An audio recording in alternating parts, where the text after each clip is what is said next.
Office politics শব্দটা শুনলেই অনেকের মাথা গরম হয়ে যায়, কিন্তু সত্যি কথা বলতে গেলে অফিস পলিটিক্স প্রায় সব জায়গাতেই থাকে।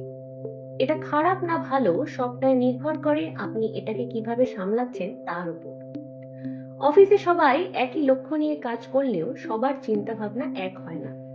কেউ চায় দ্রুত প্রমোশন, কেউ চায় বসের কাছের মানুষ হতে, আবার কেউ চুপচাপ কাজ করে নিজের সম্মানটা ধরে রাখতে। সমস্যা শুরু হয় তখনই, যখন কাজের থেকে বেশি গুরুত্ব পায় কথা, গসিপ আর পিছনে ফিসফিসানি।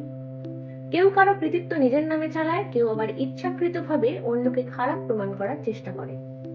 এই জায়গায় সবচেয়ে বড় ভুলটা আমরা করি, সবাইকে খুশি রাখার চেষ্টা।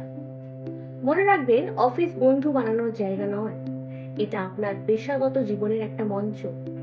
অফিস পলিটিক্স সামলানোর সবচেয়ে শক্তিশালী অস্ত্র হলো নিজের কাজ। আপনার কাজ যদি পরিষ্কার হয়, প্রমাণ যদি হাতে থাকে, তাহলে কোনো কথাই বেশি দিন টেকে না। সবাইকে সব কথা বলার প্রয়োজন নেই। কিছু মানুষ শুধু ইনফরমেশন সংগ্রহের জন্য আপনার কাছে আসে। ভরসা করার আগে দুবার ভাবুন।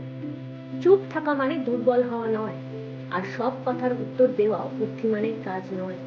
কখন কোন কথা বলতে হবে আর কখন চুপ থাকতে হবে, এই ভারসাম্যটাই আপনাকে এগিয়ে রাখবে।